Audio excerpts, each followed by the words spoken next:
How we doing today, guys? Alex Drayson here with SPU.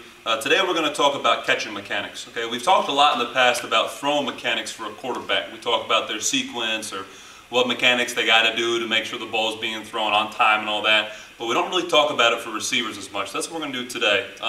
Generally speaking, a receiver is not going to catch a ball dead on. They're going to catch a ball a little bit to the side. Okay, and you'll see a lot of coaches say, make sure you keep your hands out in front and catch the ball with your hands. Don't basket catch it. Well, we're going to talk today about why receivers basket catch sometimes, and the reason is, just like quarterbacks, receivers are righty and lefty. The hand that goes on top when you catch the side is the hand that is the control hand. Okay, so when my dominant hand, for me, my right hand is on top, it's a lot easier for me to catch the ball to the side. However, when my non-dominant hand goes on top, this becomes more difficult for me. So what do? Well, I generally flip it so that my right hand is on top and I end up basket catching it. Okay, now the whole point of the drill that we're about to show you is to train the body to allow that left hand or your non-dominant hand to be on top. Okay?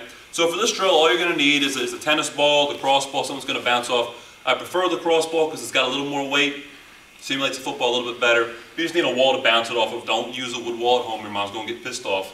All right? Use a brick wall, use a cinder block wall, whatever you got. Okay?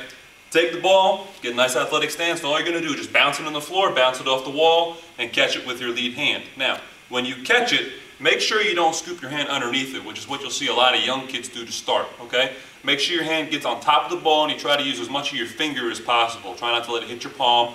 Don't try to scoop underneath it here. Hand on top of the ball, trying to use your finger. So athletic, bounce it into the wall, catch it nice and simple, okay? Pretty straightforward drill.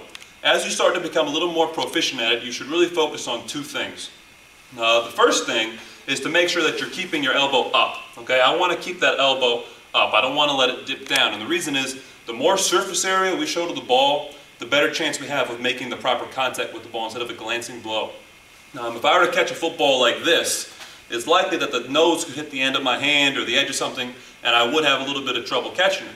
Okay, if I show a lot of surface area, it's a lot easier for me to form to the ball. So get that elbow up, pronate that wrist inwards, show as much of your palm as you can to the wall so that you get a lot of surface area.